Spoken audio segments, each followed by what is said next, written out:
Today on the Locked On Hornets podcast, it's Media Day, and we got a preview of some of the things that Clifford might say from Rod Boone of the Charlotte Observer. Plus, the Hornets make a ton of point guard signings, but does it really fix this backup point guard issue? That and more today on the Locked On Hornets podcast. You are Locked On Hornets, your daily Charlotte Hornets podcast. Part of the Locked On Podcast Network, your team every day. In a minute, cuz we live.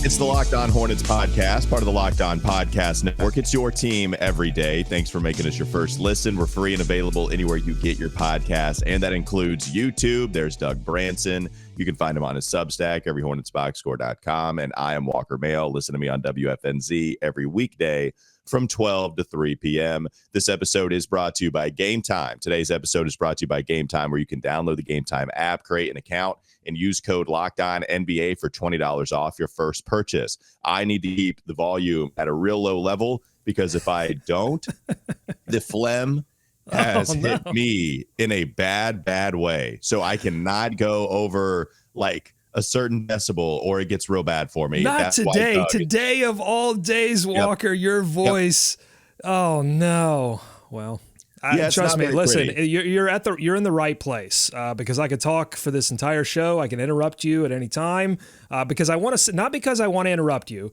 but because I want to save your voice. Thank you. I appreciate it. It's going to be one of those things like last year. I hate it. I hate it with a passion, especially with what I do.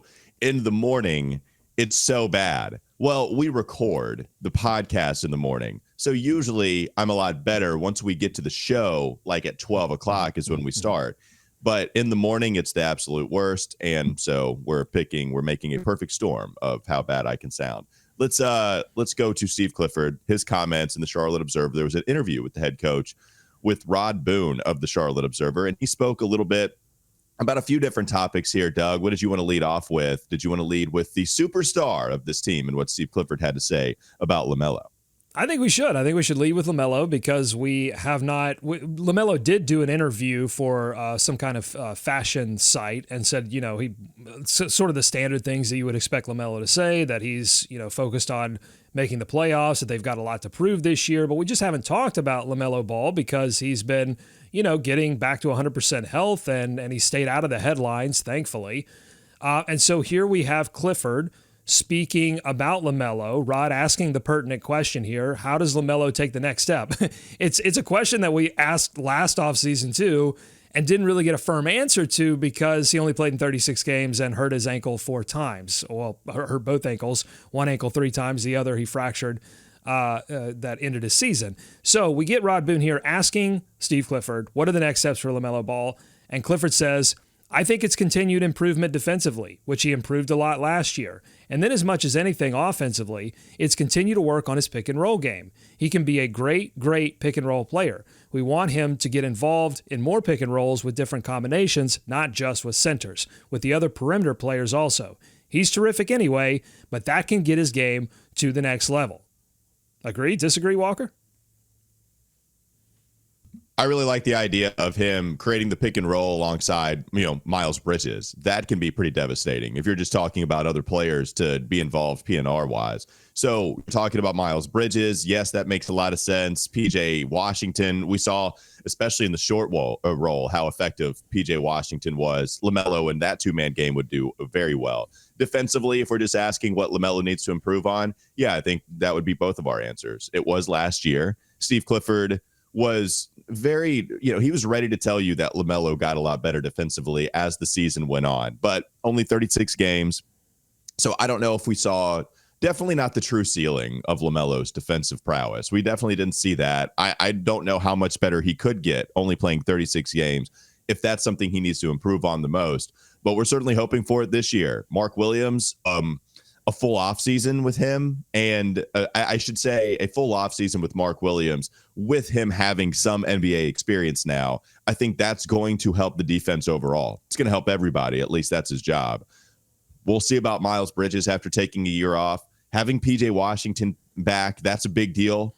So, and even Gordon Hayward, Doug, I know you kind of dug into the advanced stats. Gordon Hayward helps this team defensively in the half court.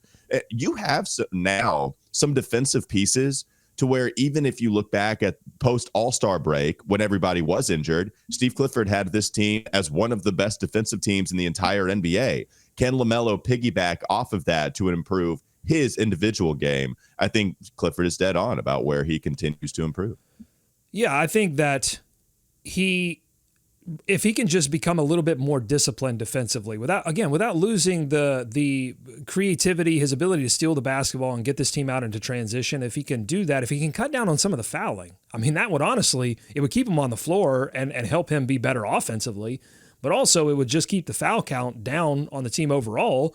I mean, he had some high foul games last season, and he only played 36, and there were a number that he fouled out. And so if he can just be a little bit more disciplined, cut out some of the frustration fouls, that's going to help the team defense overall. And then offensively, I think Clifford's dead on here too. His percentages at the rim last season were inefficient, were below average. If you look really across his entire career as a pick and roll player, in terms of the percentiles on those pick and roll plays, it's like somewhere in between 32 to 37. So well below average in terms of pick and roll. Why? Because he's getting to the rim, and a lot of these rim opportunities are these pull-up floaters that don't turn out well. A lot of times I think he goes too quick in the pick and roll and allows the team to adjust and send extra guys over his way. And also the centers that he's rolling off of haven't been threats to shoot. I mean, Mason Plumlee wasn't a threat to shoot. Mark Williams last season wasn't a threat to shoot. And so defenses are going to have more opportunities to send two guys at him. It's going to make it more difficult for him to finish at the rim or even draw a foul. So his decision-making has to get better in terms of those pick and rolls. I like Clifford's idea here of getting some more different combinations, because if he's, it forces teams, if he's rolling off of Terry Rozier or Gordon Hayward or whatever, it forces teams to think about if they want to switch, because then it's going to put LaMelo on maybe a slightly better matchup. And they can't drop as well because, Gordon Hayward's a threat to shoot the three. Terry, the same thing. And Miles. Well, and so here we are just talking a little bit more about where he can improve. I just mentioned his ceiling. What is his ceiling? Baron Davis talked about this, and Baron said on LaMelo Ball, we don't know what his ceiling is. He has an intangible that only the greats are given. He has the personality, the vision, the game, the heart, and he's clutch. He's highly intelligent. He has an incredible emotional IQ. I like that. He's damn near 6'9" now. I stood next to him. You think about someone whose basketball is art. The basketball is like a musical instrument to this kid. Okay, that quote is as glowing review, and the quote itself is art, Doug. A musical instrument, saying also with some proof. I stood next to him. He is 6'9". He talked about his emotional IQ. No one, forget basketball IQ. That's a tired take. What's wired is I want to know what your emotional basketball IQ is. And Baron Davis gave it to you in this. What a fantastic write-up from Baron Davis himself. Well, LaMelo is calm, cool, and collected. He does have the frustration fouls on the court that he has to figure out. But off the court, it seems like he lets a lot of things roll off his back, and he's not really rattled very easily. And I think that can be easily misinterpreted as not caring about the game or not caring about winning. I think some of the negative views on LaMelo Ball come from the fact that he's not like slamming, that he's been part of some embarrassing play-in losses. He's been part of now, a season where they were near the bottom of the standings. And he's not the kind of guy that's going to go out and like pound the press conference table and get upset about anything. And I think sometimes people take that to mean, oh, well, he doesn't care enough to be a superstar in this league. And I think Clifford would be the first to say that that's an incorrect interpretation of who LaMelo is, because he's constantly in the gym. He's constantly improving his game. He does care about being a better basketball player. And I just hope he's healthy enough to install some of the things that LaMelo is learning about himself, that LaMelo is learning through his experience in the NBA, and that Clifford, the coaches, the other players can also help him achieve as well. When people describe other athletes as calm, cool, and collected, can you ever just be one or two of those? Or do you have to be three? Because I don't think you can. I think if you're calm, then you're cool and collected.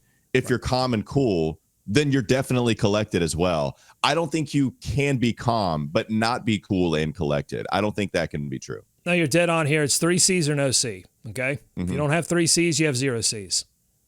He's got the 3 C's. LaMelo, Barron just told you he's got the 3 C's, and for that, we're really excited about what he can do this season. All right, Doug, why don't you get everything ready because we got to go to a different segment. I already told you what I'm dealing with today. So I'm sorry to Game Time that I cannot be your spokesperson for this very episode, but Doug can. Tell the people about Game Time here, Doug.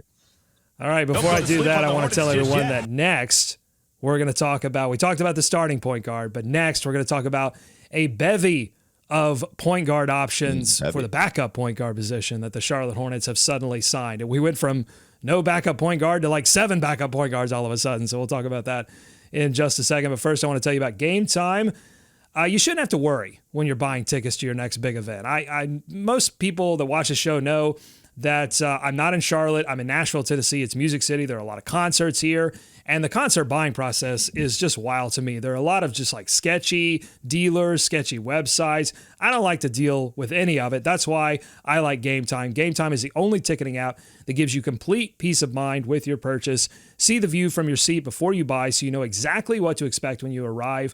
All-in prices show you your total up front. What a concept. So you know you're getting a great deal without any of those nasty hidden fees. You can buy tickets in seconds with 2 taps. Take the guesswork out of buying tickets with Game Time. Download the Game Time app, create an account, and use the code LOCKEDONNBA, all one word, LOCKEDONNBA, for $20 off your first purchase. Terms apply. Again, create an account, redeem the code LOCKEDONNBA, LOCKEDONNBA, for $20 off. Download Game Time today. Last-minute tickets, lowest price, guaranteed. More Locked On Hornets ahead. All right, Doug, on Friday, we got some news that the Hornets were going to add to the point guard position. We have been asking for it for quite some time, just what it was going to look like. We went in thinking, okay, looks like it'll be Frank Ntilikina. It's going to be Terry Rozier in emergency spots again because they didn't have an emergency point guard like they fell into last year, very late into the offseason with Theo Maledon. And then we just never got any word of what was going to happen with Theo again. We had no clue. Is he back on the team? I guess not. Where's he going? Does he play for an NBA squad? Nope. Okay. Finally, they signed him to a 2-way contract, so he is back on the squad. But the other names, Arthur Hunter. Sorry, I had to get that Theo in there. No, I know you're excited. Yes, some people, I think our buddy Rod was calling for an emergency podcast based off of the backup point guard signings. So we appreciate Rod. Sorry, we had to wait a little while to give you the episode. So Theo Maledon, 2-way contract. I believe RJ Hunter is on an Exhibit 10 contract. We saw that news a little bit earlier, so that one not really the surprise. But Edmund Sumner, former Xavier Musketeer, former Indiana Pacer, tore his Achilles a couple of years ago, did come back and play one season with Brooklyn, 53 games, so appeared in a lot of contests, shot the ball pretty well, even the year before and after his Achilles injury. So what are some things to like? What are some things to know about Edmund Sumner being signed with the Charlotte Hornets? Well, I think the one thing you can take away from a lot of these signings is that the Hornets are prioritizing size, right? I mean, length, size, that's what they're looking for.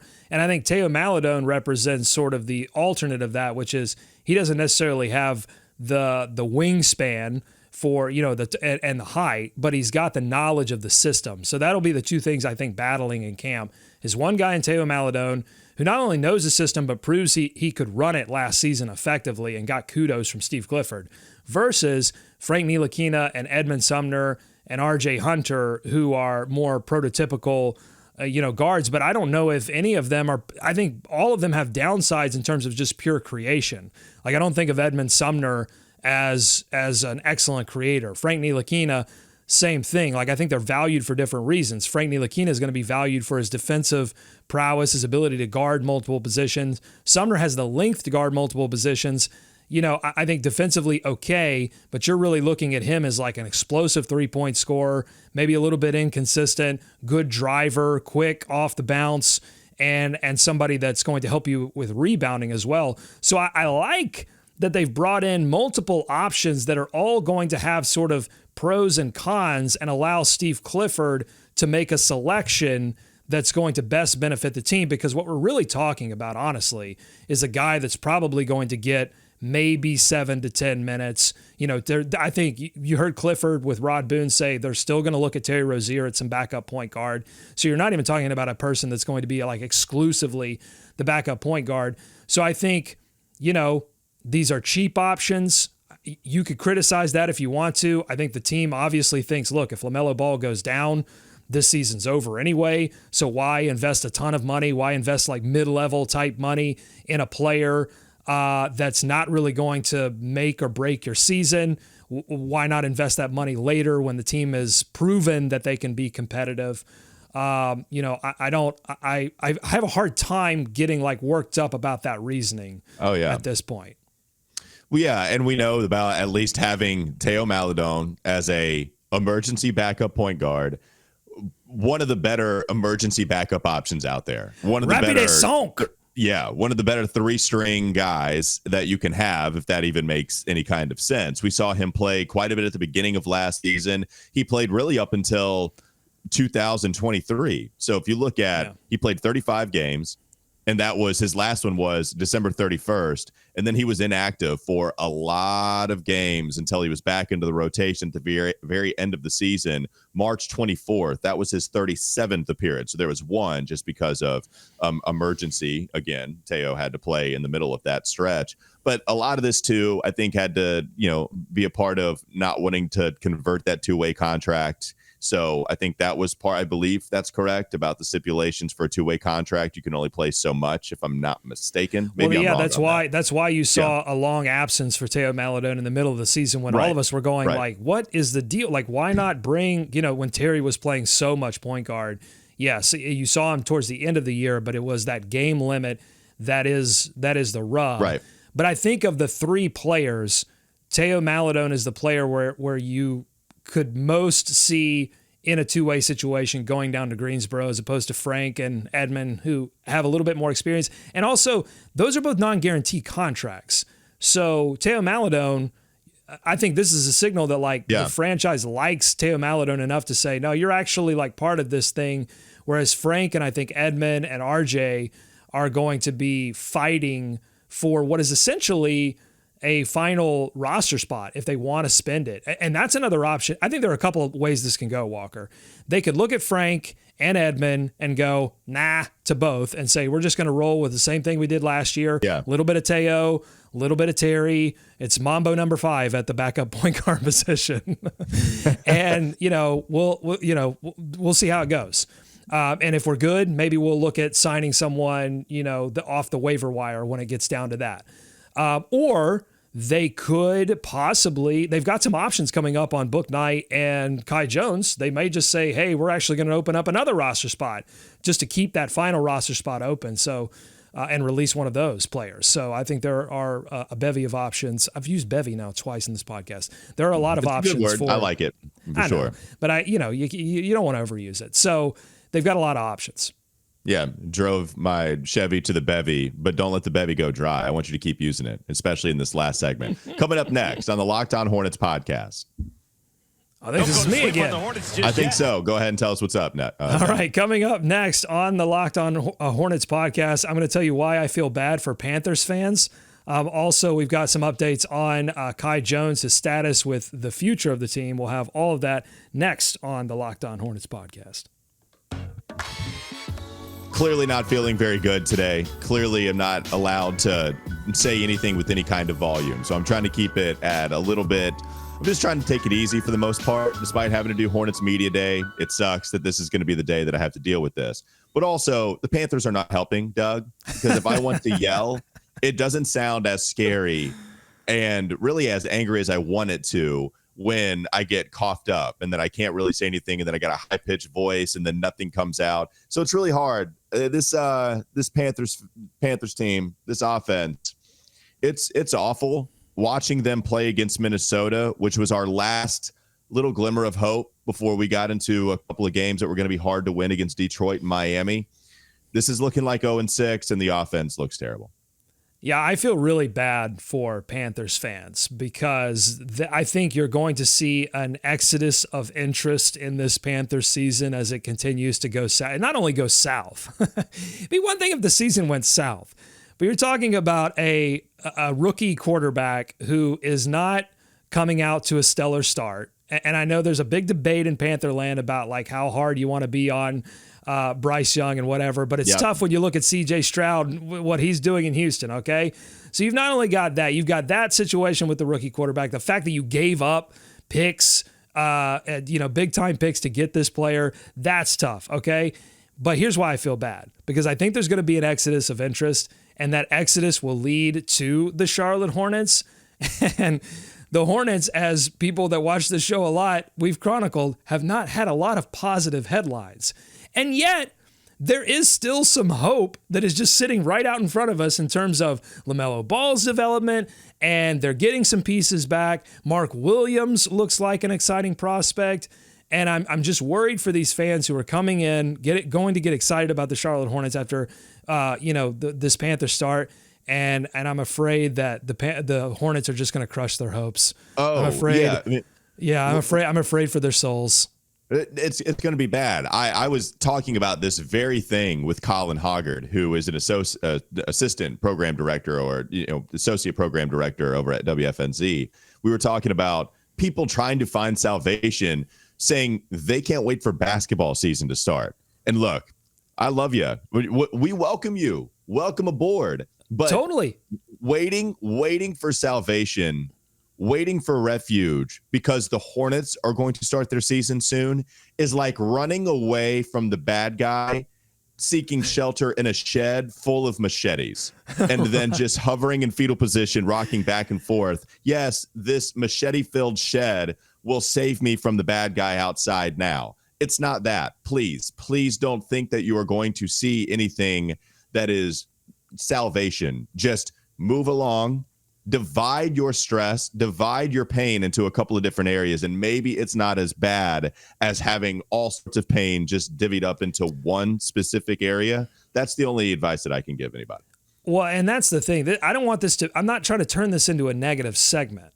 What I'm saying is we're prepared for the hurt. The people that watch this show, you and I, Walker, we are the sickos. We're prepared for whatever, especially after last season and the injuries. Like, we are prepared for whatever the basketball gods have in store for us until we remove whatever this hex is, this pox upon our house. Until we remove that, we are ready for the hurt. The people that are coming over from Pantherland are not ready. In your machete example, they are the sort of the teenagers in that horror movie who are just not ready. You and I are coming in there like we're in the knight armor. We're like, machetes can't hurt us at this point. Nothing can hurt us. We're ready for anything. But we also understand that this season is a season of transition. It is not a season where, and the backup point guard discussion I think highlights it.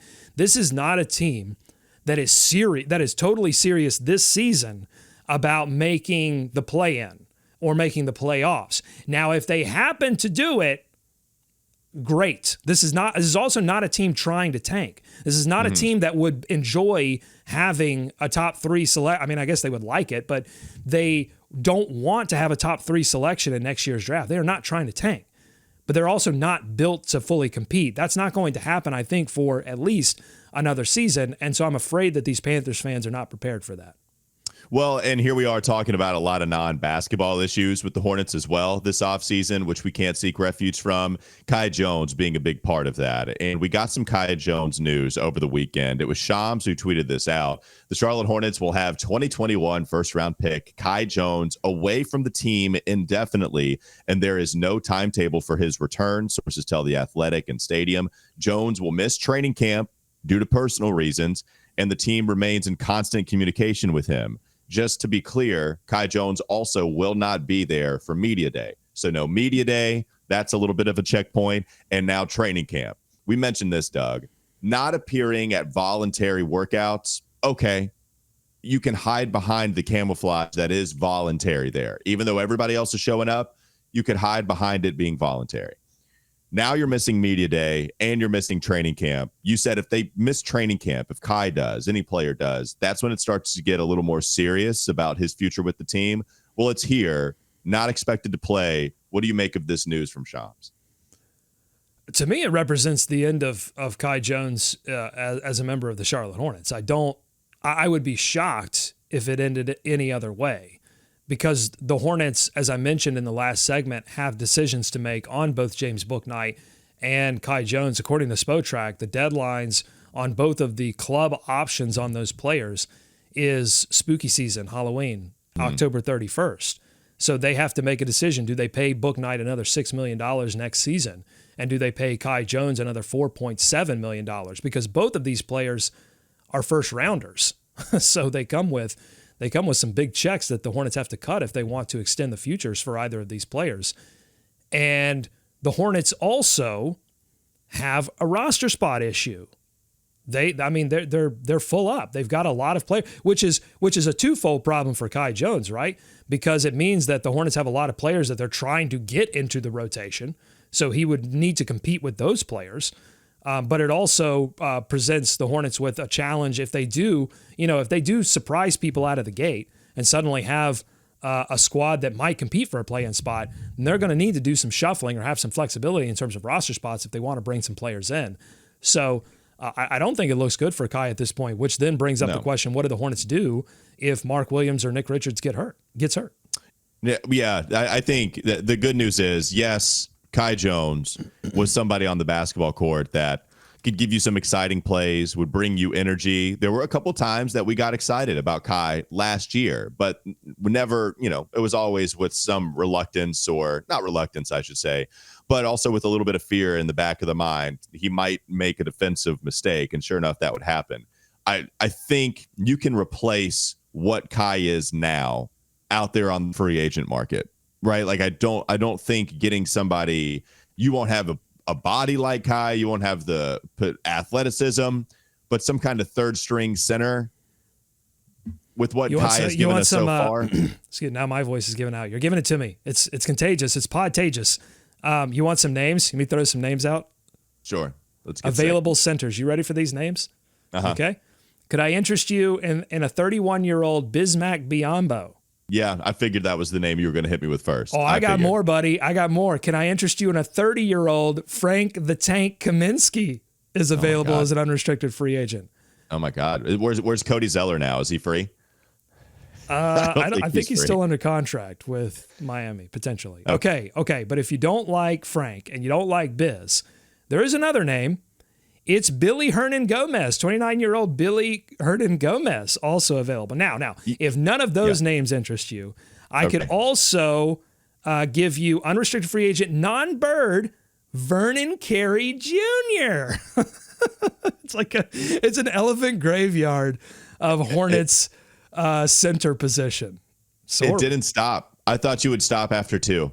But you just kept coming with Hornets centers that did not make it. The point being, really, this is all about, so Kai Jones probably gets cut. Nobody's going to want to trade for him. There's not, if you wanted to trade for him, that it would have to be like a top 55 protected pick that would never convey. You just needed something to happen to complete a transaction.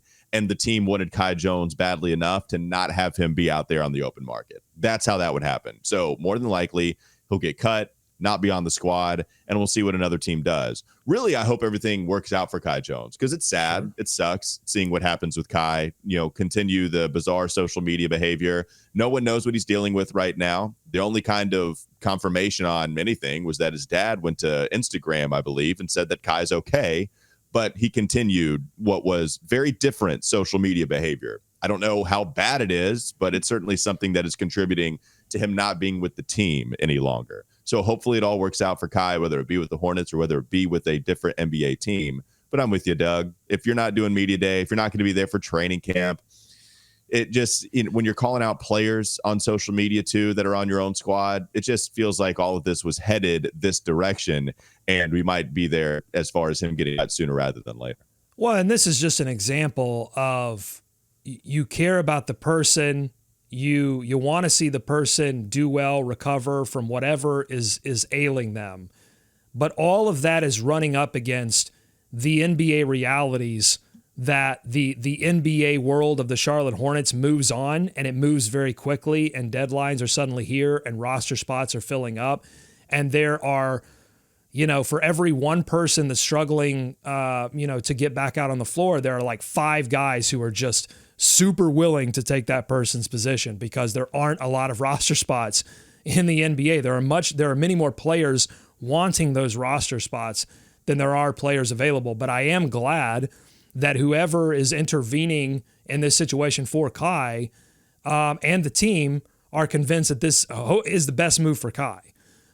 Because what you don't love to see, what you don't even really know about, because you're not going to know about the situations where guys are going out there when they shouldn't be, when guys are trying to resume normality, because there's a lot of pressure. Obviously, I don't think Kai wants to not be part of the Charlotte Hornets, but it might be the best thing for him just in his life moving forward. Because honestly, for a guy his size, with his talent and the things that he's flashed, there will be future opportunities for Kai Jones if everything in his life is, gets to some kind of more, stable place.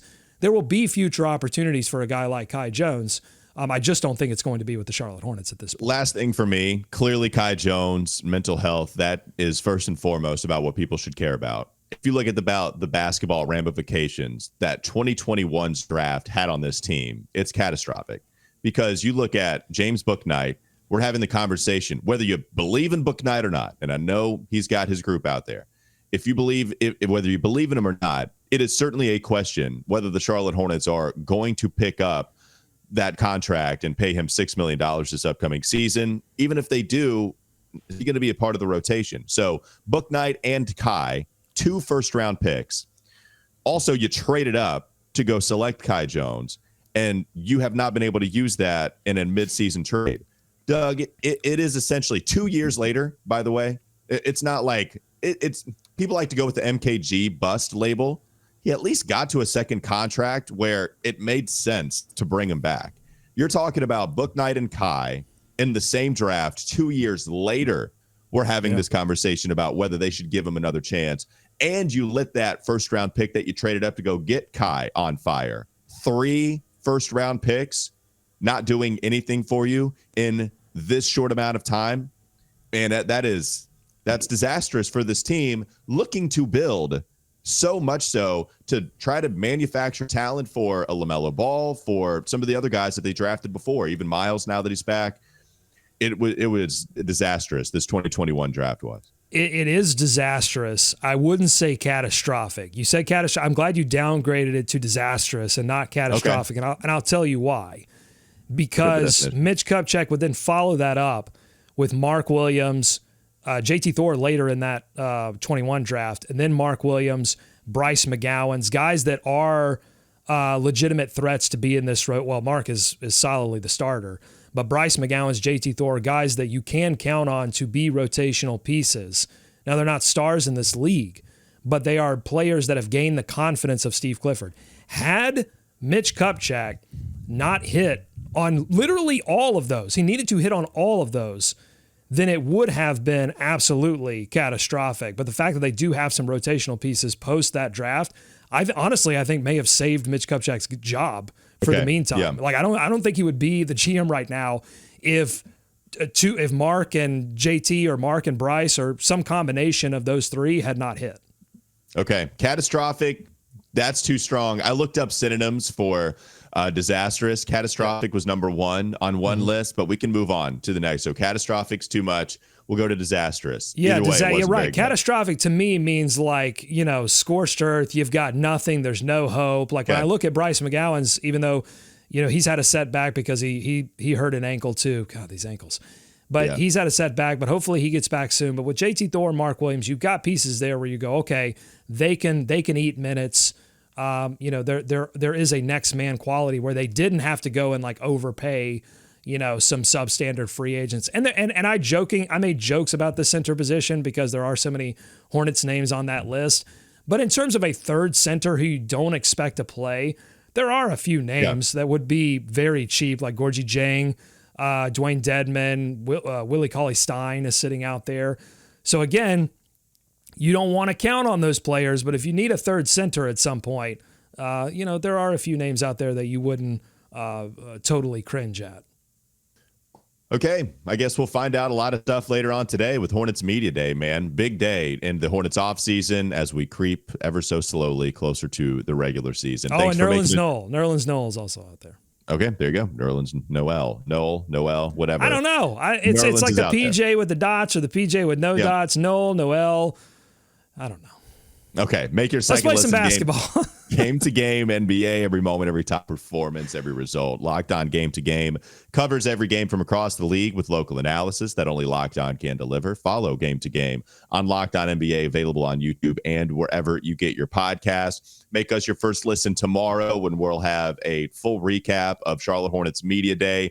We'll have a bunch of takeaways that actually last us throughout the week. So lots of information coming at you later on today. Actually, Twitter Day today. Follow us at Walker Mail, at Doug Branson, LOH, at Locked On Hornets. Big Twitter day, big news day. We'll recap it tomorrow. Have a great rest of your day.